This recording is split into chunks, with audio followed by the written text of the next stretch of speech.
not guilty. Let me say that again for the people in the back. Not guilty. Okay? Now let's talk about this for a little bit. I wonder if in the midst of a pandemic now, maybe, that they've gotten their free airtime.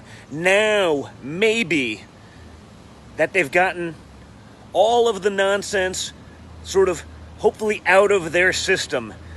The Democrats can actually go back to doing some work in the Senate. All of the Senate was pushed through this nonsense. You obviously had the typical sort of the loser Republicans, the guys that couldn't get elected dog catcher today, the ones that are so weak, the Mitt Romneys of the world. Like, literally, with Republicans like Mitt Romney, who needs Democrats? Those clowns. The Richard Burrs of the world. He was such a coward when he called me back in to testify in front of the Senate. He pulled me aside at the end and profusely apologized for a couple minutes. If he had actual guts, if that guy actually had balls, he wouldn't be pressured by the supposed bipartisan members of his committee in the Senate. But that's not what happens. Unfortunately, while he was supposedly leading a committee, he wasn't leading it. The Democrats were, and they pushed him around like a feeble child. So, of course, he would vote with them. He's the same guy who was recently let off for insider trading scandals because he was selling stocks that would get pummeled, I guess,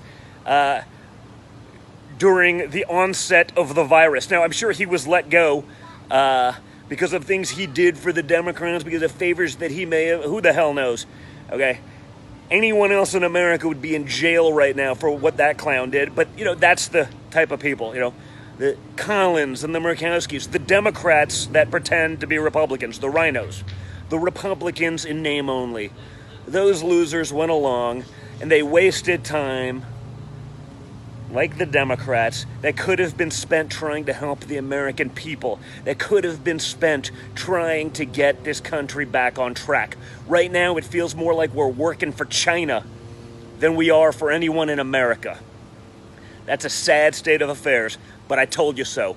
I wrote a book called Liberal Privilege about just that, where the Democrats can say and do whatever they want, where they can say whatever the soundbite makes sense for them, and the media will run with it as though they're brilliant, but they just wasted weeks and probably millions of dollars that could have been spent trying to fix the issues of the American worker that's suffering through this pandemic. So we have a not guilty verdict. Guys, go back to doing your damn jobs for a change. We'd all like to see that. Although, with the level of incompetence that I've seen out of you guys, and you saw the trial, you saw what happened, you saw the lies, you saw the deceit, and you finally saw them get called out. I'm not sure we actually want them working for us, because with that level of incompetence, you may want them just to be preoccupied doing something else rather than trying to fix things, because I imagine they can only make it worse. Not guilty. See you guys later.